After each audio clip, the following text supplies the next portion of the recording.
I'm going to invite everyone to participate in Festivus. Here, everyone's going to get 30 seconds at the mic to give their Festivus.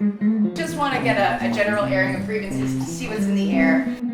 Raise minimum wage. I mean, these poor, hard-working people that work 2 and 3 jobs, it's $7.50 an hour. This is a greedy corporate world we live in. The world is so greedy and so corrupt. I read about a University of Kansas study that said that by the time she is 3, a low-income child will have heard 31 million fewer words in her life than a child that grows up in a quote-unquote professional home. My grievance is that we are not pouring money into child care practitioners and early childhood.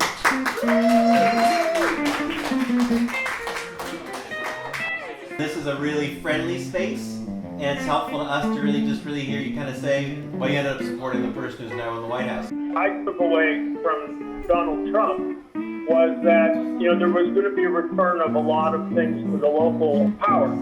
And so, from a voter standpoint, to be involved in our local election. I have avoided deeply, probably more than I should, interacting with people who have drastically different views than I do.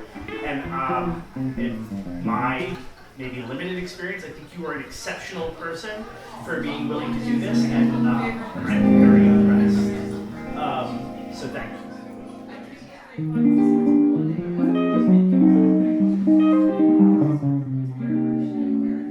With great pain comes great strength. And you just see all that's happening in the world. It's just heartbreaking. The love is there. The care is there. It's just this idea of, if you don't want the ends, make the ends elite. There are a lot of policy and decisions being made that directly affect women, their health care, their ability to be mothers, their ability to work. Celebrate your success, give back, and stop acting so put upon. This world is truly upside down. Here, I'll punch the cake for you. Gentle citizens, though you have no shirts, happy days are here again. Cheer up. The fact that marijuana is not legal, a plant that has been around for thousands of years and we can all grow for free, and it truly is God's medicine. At the time, you can stay and brainstorm. That's something we're going to talk about in our next segment, Difficult Conversations, the way that any communication or persuasion is just kind of shut down when you label someone as something as hurtful as racist or sexist. Cheer up, smilers!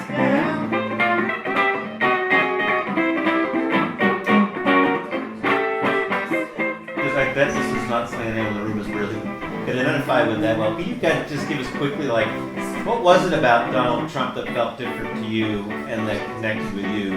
What really gets me is that some CEOs think they're worth like 5,000 times more than an average paid employee. Like there's somehow some skill they have 1,000,000 times better than any other human being. It's just bullshit.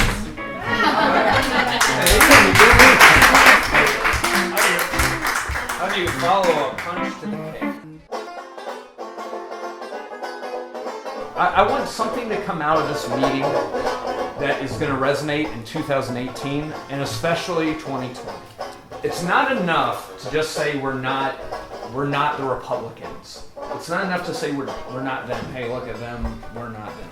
That's what we did in 2016. Our message needs to be an economic, jobs-focused message. Speak boldly and be unapologetic. People best respond to sound bites. If I was going to give a sound bite about how we're not like them, to just nip it in the bud, how we're not like the Republicans, I would say Donald Trump is not making America great. He's making it something it never was. I have a grievance that we have not learned the lessons of an embarrassing defeat by an embarrassing excuse for a president. So here.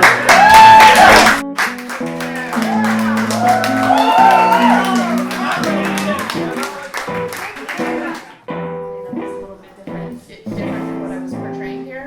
I am actually Catholic and practicing Catholic. I don't throw anything out about. As a man, I can't fathom what a woman would go through when it's a medically necessary abortion, or it's in the case of rape or incest, where this is literally, it's her body's agency has literally been taken away. If you don't want a house to burn down, you don't make fire legal. You take care of the house. You know, you fix the wiring, you turn the stove off. You know, you don't just say, well, fire's illegal, so if you burn to death, you know, that's a crime. So I think that it's that place of compassion. I think no one really wants a woman to ever have to face that.